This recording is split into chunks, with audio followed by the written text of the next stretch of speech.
नमस्कार। मैं इतिहास का अध्यापक शशि भूषण।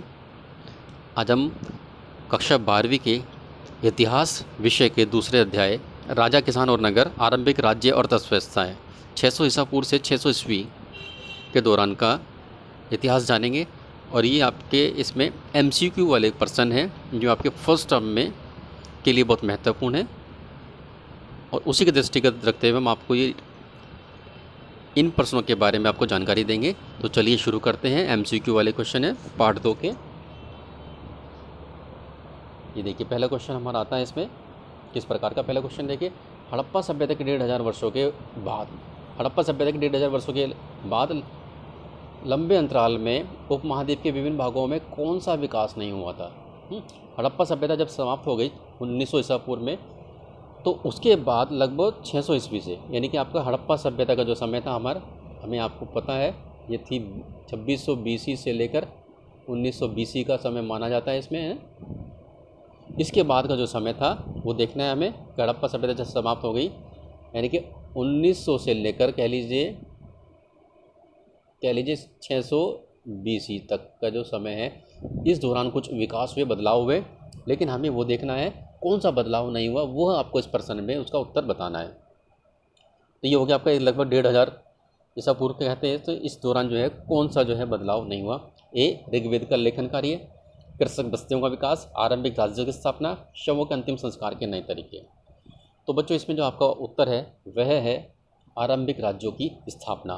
आरंभिक राज्यों की स्थापना नहीं हुई थी 1900 से लेकर 600 ईसा पूर्व के दौरान। ये 600 ईसा पूर्व के बाद में ही नए राज्यों की स्थापना हुई थी। ठीक है, बाकी सारे काम, ऋग्वेद का लेखन भी हो चुका था, किसान की बस्तियों का विकास हो चुका था, और शव का संस्कार के नए तरीके विकसित हो चुके थे 1900 से लेकर 600 ईसा पूर्व के दौरान। तो आपका इसका आंसर है सी। चलिए अगले प्रश्न पर चलते हैं हम। यह देखिए 6ठी शताब्दी ईसा पूर्व में हुए विकास का आकलन करने के लिए विभिन्न स्रोतों का अध्ययन करते हैं। किन स्रोतों का अध्ययन हम लोग करते हैं इतिहास लिखने के लिए? ए, अभिलेखों का, बी, ग्रंथों का, सी, सिक्कों का, या उपरोक्त सभी। तो हम देखिए इतिहास लिखने के लिए जो है सभी चीज़ों का जो है उपयोग करते हैं। तो इसमें आपका आंसर हो गया डी। ठीक है, अगले क्वेश्चन पर चलते हैं। प्रश्न नंबर 3 है हमारा। जेम्स प्रिंसेप कौन थे? जेम्स प्रिंसेप कौन थे? ए, ईस्ट इंडिया कंपनी के एक अधिकारी, बी, डच कंपनी के अधिकारी, सी, इंग्लैंड की संसद के सदस्य, या डी, फ्रांसीसी कंपनी के अधिकारी। तो जेम्स प्रिंसेप जो थे हमारा, इसका आंसर है आपका ए, ईस्ट इंडिया कंपनी के अधिकारी थे। और ये भारत में रहकर यहाँ पर अभिलेखों का, सिक्कों का अध्ययन करते थे, उन पर लिखी हुई लिपियों का अर्थ निकाला करते थे। तो ईस्ट इंडिया कंपनी के एक अधिकारी थे जेम्स प्रिंसेप भारत में। चलिए अगला क्वेश्चन है 4 नंबर। इसमें क्या पूछा देखिए। जेम्स प्रिंसेप ने किन लिपियों का अर्थ निकाला था? लिपि यानी कि जो जिनके द्वारा हम भाषा को लिखते हैं वो लिपियाँ कहलाती हैं। तो पहला यूनानी और अरमाइक, बी, ब्राह्मी और खरोष्टी, सी, पाली और देवनागरी, या डी, पाली और ब्राह्मी।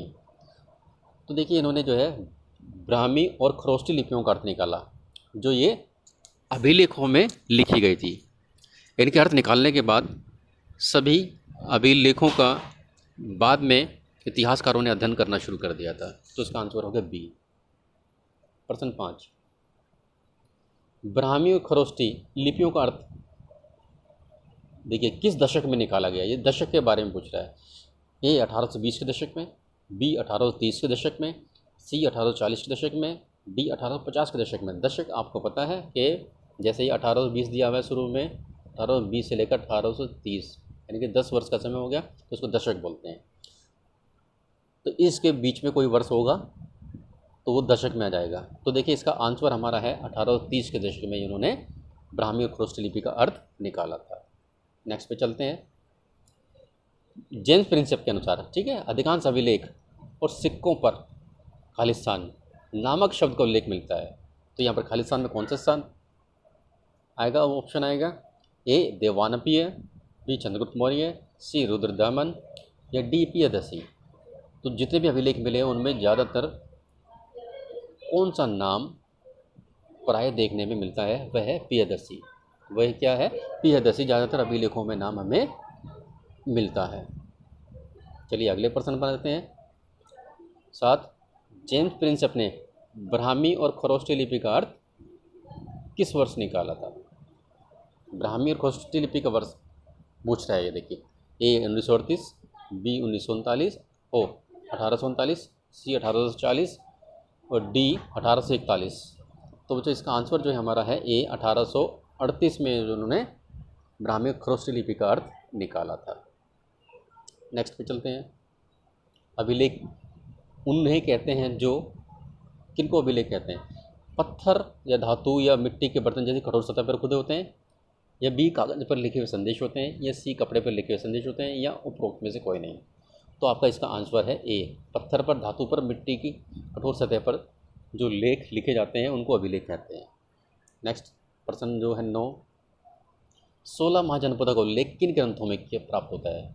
हमें पता है कि 6ठी शताब्दी ईसा पूर्व में 16 महाजनपदों का स्थापना हुई थी, तो उनका वर्णन किन पुस्तकों के द्वारा हमें प्राप्त होता है? ए ऋग्वेद में, बी आरंभिक बौद्ध और जैन ग्रंथों से, या सी तमिल भाषा ग्रंथों से, या पुराणों से। तो इसका आंसर आपका है आरंभिक बौद्ध और जैन ग्रंथों से हमें 16 महाजनपदों के बारे में जानकारी मिलती है। नेक्स्ट पर आ जाइए 10 नंबर प्रश्न पर। ये देखिए इसमें क्या दिया हुआ है। निम्नलिखित चित्र को देखकर बताइए कि यह किस नाम से जाना जाता था। ये जो सिक्का है, सिक्के का चित्र, ये किस नाम से जाना जाता था? इसमें ये देखिए, ए योद्धे सिक्का। अभी देखिए नीचे हम इसको प्रश्न को कर लेते हैं थोड़ा सा। हाँ, योद्धे सिक्का, बी कुषाणकालीन सिक्का है, सी हिंद यूनानी सिक्का, या आहत सिक्का। ये देखिए बच्चों, ये जो सिक्का है इस तरह का, ये इसका कोई आकार नहीं है, तो ये थोड़ा सा नियमित आकार वाला नहीं है, तो ये जो है आपका इसका आंसर है आहत सिक्का। तो ये आहत सिक्के की विशेषता है, उस समय कोई निश्चित आकार के नहीं हुआ करते थे और इन पर जो प्रतीक बने हैं इनको मोहर के द्वारा छापकर बनाया जाता था। तो इसका आंसर हो गया आपका आहत सिक्का। प्रश्न 11, देखिए स्तंभों का मिलान करना है, स्तंभ 1, स्तंभ 2, ठीक है। इसके ऑप्शन पहले दिया हुआ है अर्थशास्त्र, धम्म प्रचारक, जातक कथाएं, देवपुत्र। तो अर्थशास्त्र किसने लिखा था? इसमें देखना है, भगवान बुद्ध ने, कुषाण शासक ने, या महामत ने, चाणक्य ने। तो इसका आपका आंसर आपका मिल जाएगा इसमें। ये देखिए, ये चाणक्य ने लिखा था। फिर धम्म प्रचारक कौन थे? ये महामत थे। जातक कथाएं किसके बारे में बताती है? भगवान बुद्ध से संबंधित जातक कथाएं। देवपुत्र कौन थे? कुषाण शासक को ने अपने आप को देवपुत्र कहलाया था। तो इसका आंसर हमारा हो जाता है बच्चों सी। इसका आंसर क्या है? सी है, ठीक है। चलिए आगे चलते हैं। प्रश्न 12, 6ठी शताब्दी ईसा पूर्व के एक महत्वपूर्ण परिवर्तन काल माना जाता है, यानी कि 6ठी शताब्दी ईसा पूर्व में कई सारे के महत्वपूर्ण परिवर्तन देखने को मिलते हैं, सामाजिक क्षेत्र में, राजनीति के क्षेत्र में और नगरों के क्षेत्र में जो है, ठीक है। तो इसमें कौन सा जो है नहीं, इसमें कौन सा गलत है वो आपको बताना है। ए आरंभिक राज्यों की स्थापना हुई इस दौरान, बी बौद्ध और जैन विचारधाराओं का पतन हुआ इस दौरान, या सी नए नगरों का विकास हुआ, या डी लोहे का बढ़ता प्रयोग हुआ। तो इसमें आपको कौन सा गलत है वह बताना है। तो देखिए इसमें आपका बी है इसका ऑप्शन, बौद्ध और जैन विचारधाराओं का पतन। ये पतन नहीं हुआ इस समय, ये समय उदय हुआ था। तो ये गलत है, बी वाला ऑप्शन जो आपका ये आंसर हो गया। नेक्स्ट चलते हैं प्रश्न नंबर 13, गण और संघ वाले महाजनपद के संदर्भ में कौन सा कथन सत्य है और कौन सा ऑप्शन सही है, ठीक है। आपको पता है कि गण और संघ क्या है, ये महाजनपद थे। तो दो तरह के महाजनपद थे, एक राजतंत्र वाले महाजनपद और दूसरे हुए गणतंत्र वाले महाजनपद। तो गणतंत्र वाले महाजनपद के बारे में आपका कौन सा कथन सत्य है? ए लोगों के समूह का शासन हुआ करता था यहाँ पर, बी समूह का प्रत्येक व्यक्ति राजा कहलाता था और उस समूह के नियंत्रण में भूमि और आर्थिक स्रोतों पर जो है सामूहिक नियंत्रण हुआ करता था, या डी उपरोक्त सभी। तो देखिए इसमें आपका इसका आंसर है डी, यानी कि लोगों का समूह शासन यहाँ पर हुआ करता था गणतंत्र में, और प्रत्येक व्यक्ति समूह का राजा कहलाता था, और भूमि पर आर्थिक स्रोतों पर पूरे समूह का सामूहिक नियंत्रण हुआ करता था। तो इसका उत्तर हो गया आपका डी। चलिए प्रश्न नंबर 14 पर चलते हैं हम। देखिए ये क्या है प्रश्न नंबर 14, धर्म शास्त्र नियमों के संबंध में कौन सा कथन असत्य है, यानी कि धर्म शास्त्रों में जो कहा गया है उसके संबंध में इसमें कौन सा जो है गलत दिया हुआ है। ए इसमें शासक सहित अन्य लोगों के लिए नियम तय किए गए थे धर्मशास्त्र में, बी शासक क्षत्रिय वर्ण का होना चाहिए, सी शासक सिर्फ व्यापारियों से कर और भेंट वसूल करते थे, या डी आपका कि ब्राह्मणों ने,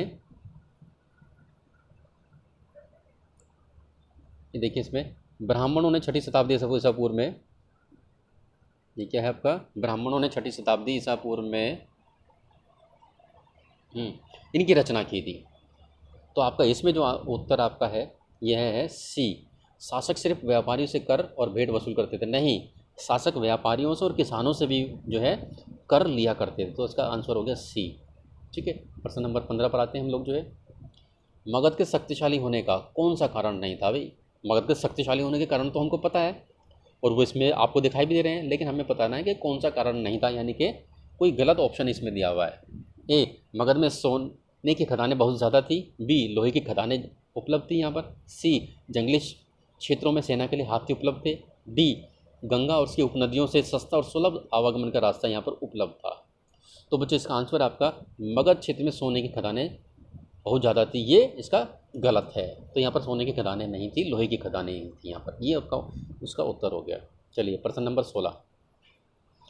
राजगाह शब्द का क्या अर्थ है। राजगाह शब्द का क्या अर्थ है। ए, राजा की सराय। बी, राजाओं का घर। सी, राजा का गांव। डी, राजाओं का शहर।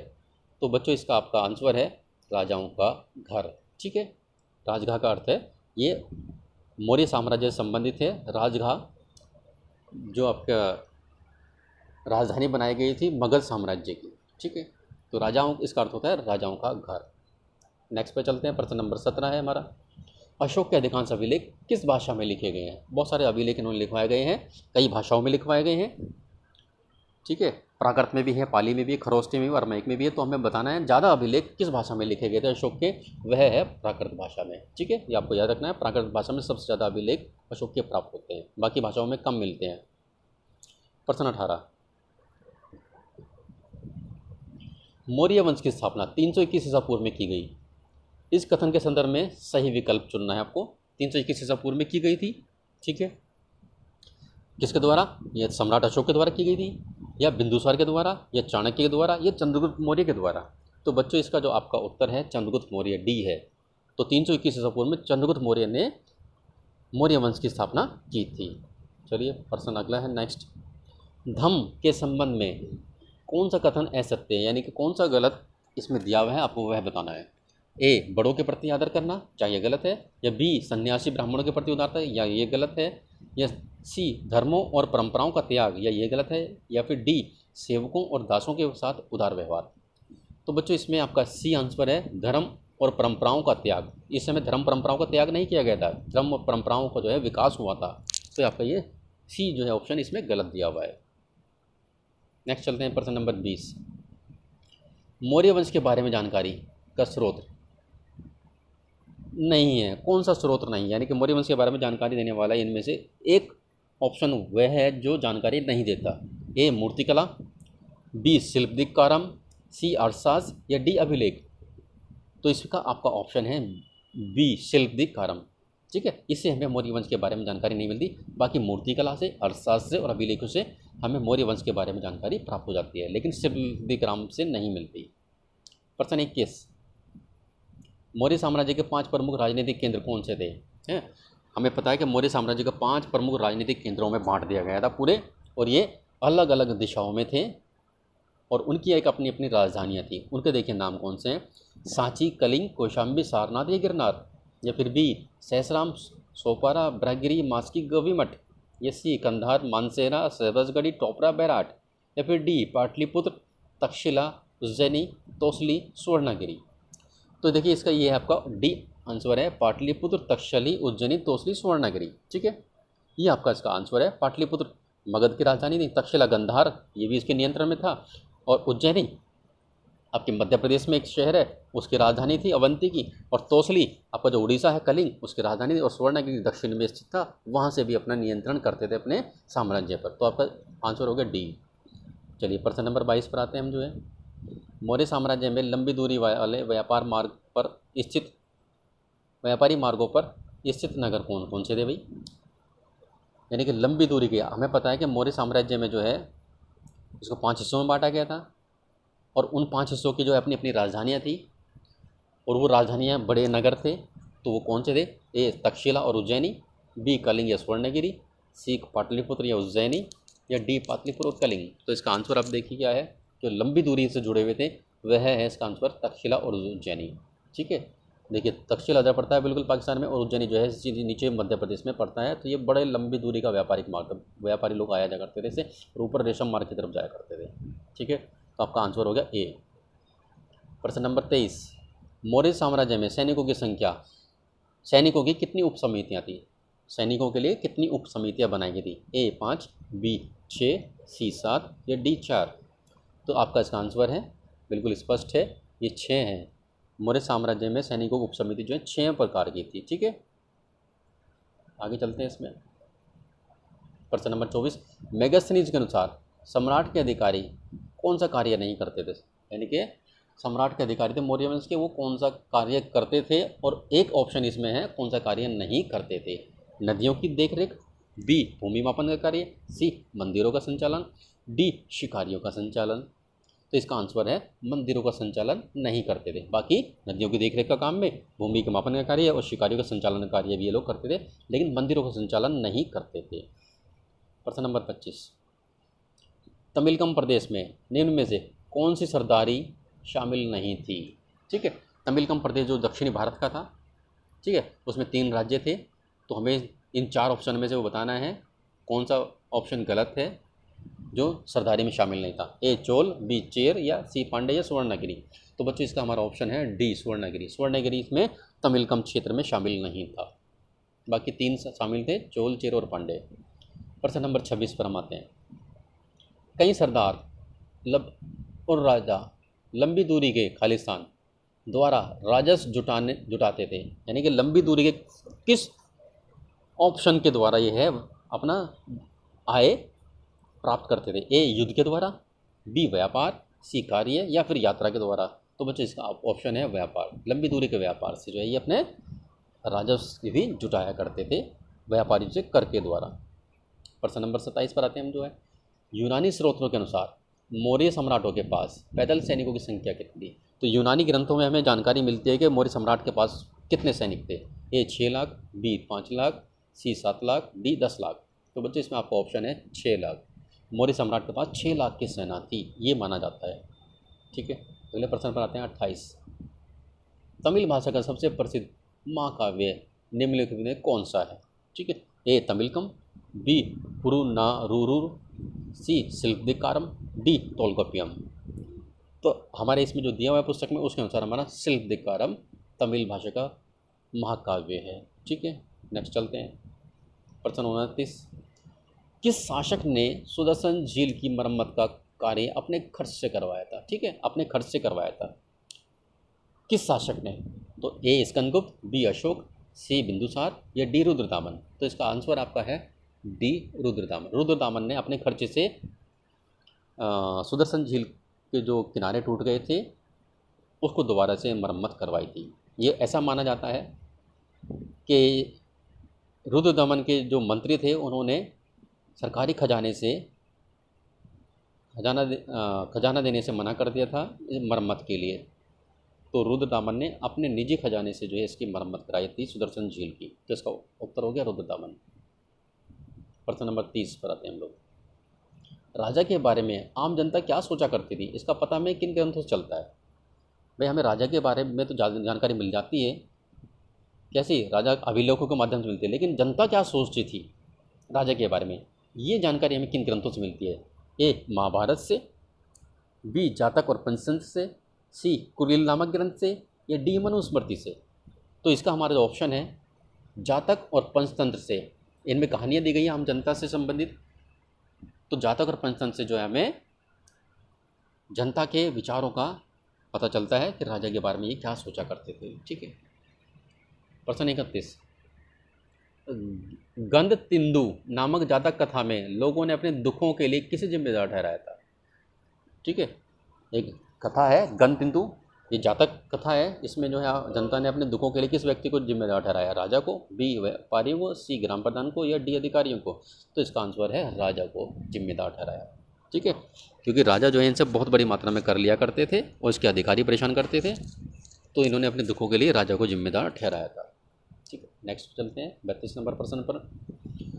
लोगों ने उपज बढ़ाने के कौन से तरीके अपनाए थे? 6ठी शताब्दी से पूर्व में उपज बढ़ाने के लिए कौन से तरीके अपनाए थे ताकि हम राजा को जो है ज़्यादा मात्रा में जो मांग की गई है उसको कर आसानी से चुका सके।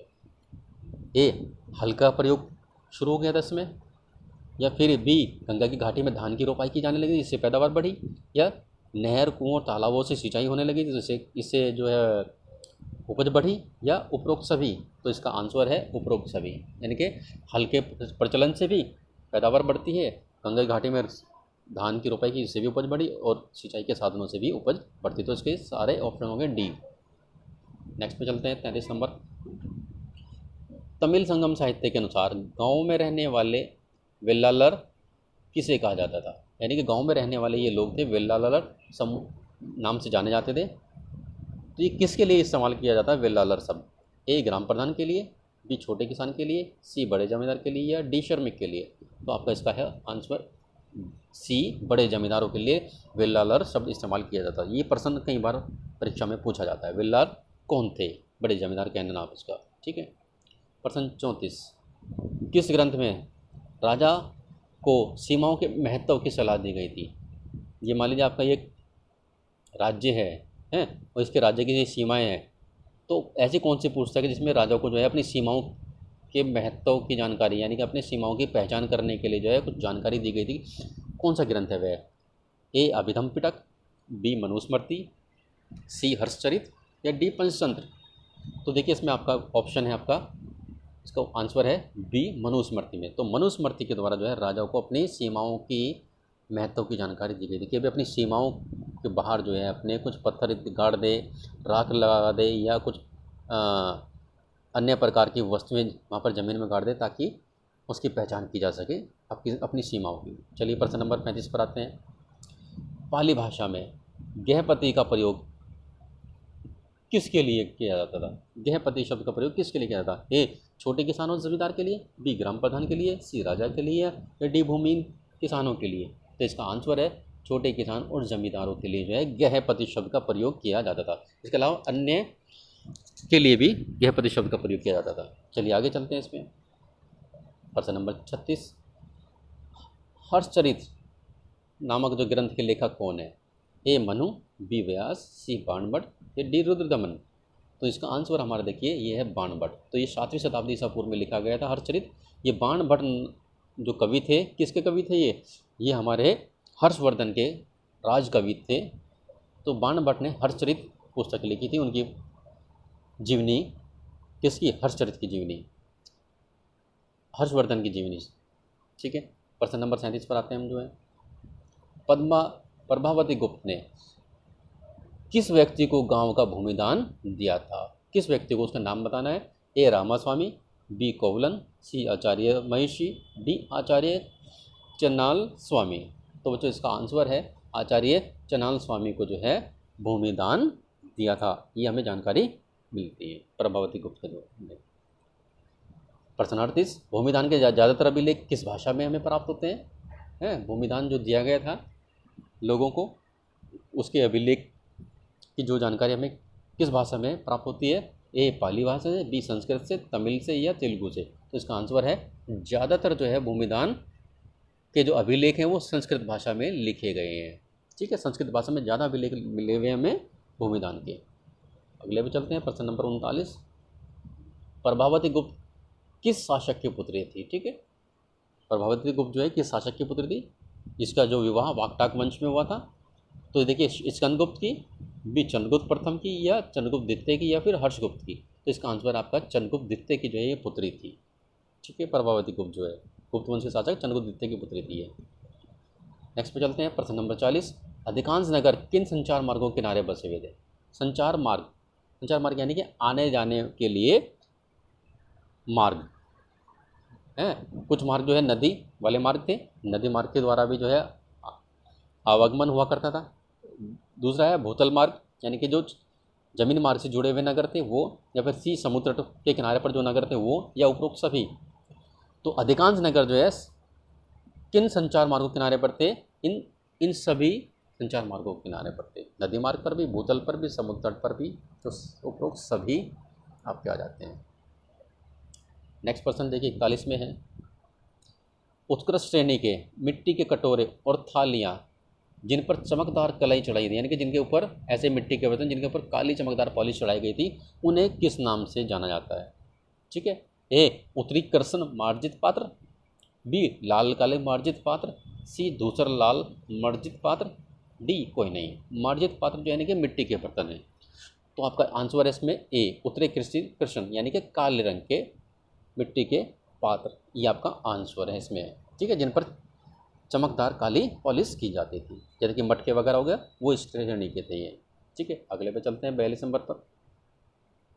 उत्पादकों और व्यापारियों के संघ को कहा जाता था, क्या नाम दिया गया उसमें? ए श्रेणी, बी पंचवेणी, सी त्रिवेणी या डी अर्मेनी? तो इसका आंसर है आपका श्रेणी। ठीक है, उत्पादकों व्यापारियों का एक संघ होता है, यानी कि एक तरीके से यूनियन थी ये। ठीक है, इनको गिल्ड भी कहते हैं इंग्लिश में। तो श्रेणी थी ये। श्रेणी का क्या काम था? श्रेणी का काम था कच्चे माल को प्राप्त कर कर उससे तैयार माल को जो है बाजार में बेचने के लिए भेजना। ठीक है, ये श्रेणी का कार्य था। तो इसका आंसर हो गया श्रेणी। प्रश्न 43 पर आ जाते हैं हम लोग जो है, बड़े धनी व्यापारी को किन नाम या नामों से जाना जाता था? ठीक है, बड़े धनी व्यापारी, बहुत बड़े धनी व्यापारी को, इसका नाम देखिए, मसत्थुवन, बी सतवाहा, सी सेठी या उपरोक्त सभी? तो इसका आंसर है सभी। ये सभी बड़े व्यापारी थे। सेठी नाम से व्यापारी, सतवा नाम से, मस्तुवन नाम से व्यापारी, बड़े व्यापारी, बड़े धनी व्यापारी हुआ करते थे।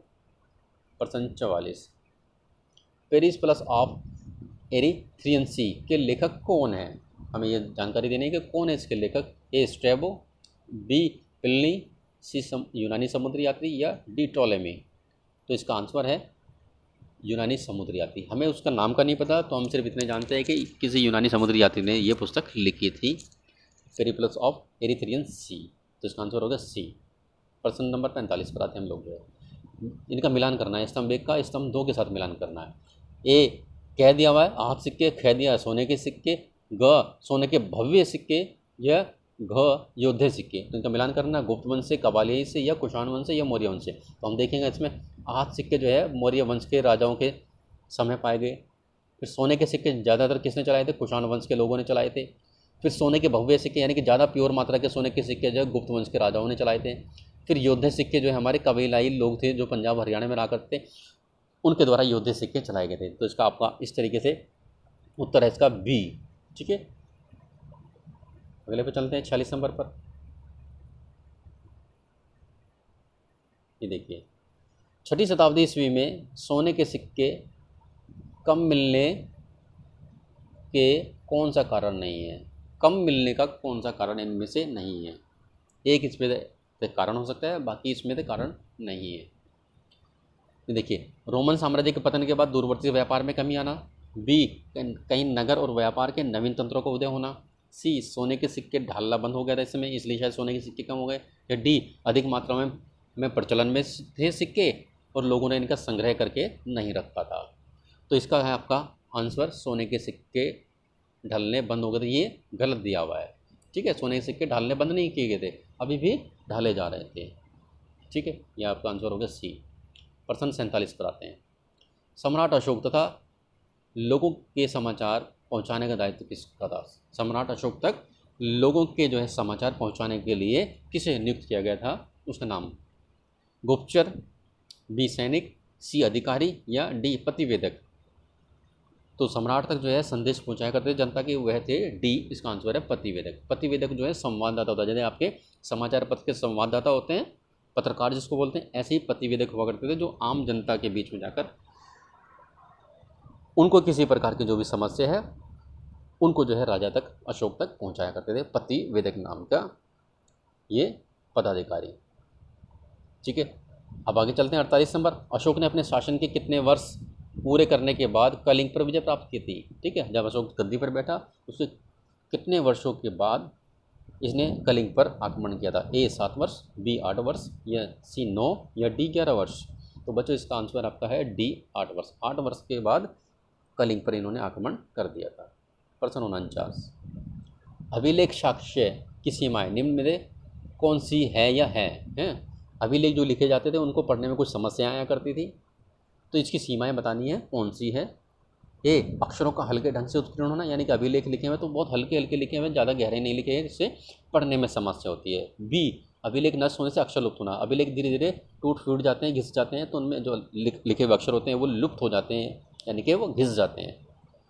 या सी उपरोक्त दोनों, या डी कोई नहीं। तो इसका आंसर अब जो है आपका सी उपरोक्त दोनों, ये इसकी सीमाएँ थी। नेक्स्ट पर चलते हैं, लास्ट का जो क्वेश्चन हमारा 50 नंबर का है, 50वां है।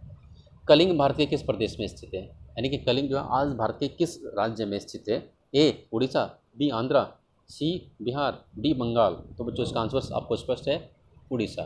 कलिंग जो है आपका उड़ीसा का प्राचीन नाम था। तो बच्चों इस तरीके से ये आपके एमसीक्यू वाले 50 क्वेश्चन थे। मैं उम्मीद करता हूँ आपको समझ में आया होगा और इसको परीक्षा में आपको काफ़ी हेल्प मिलेगी।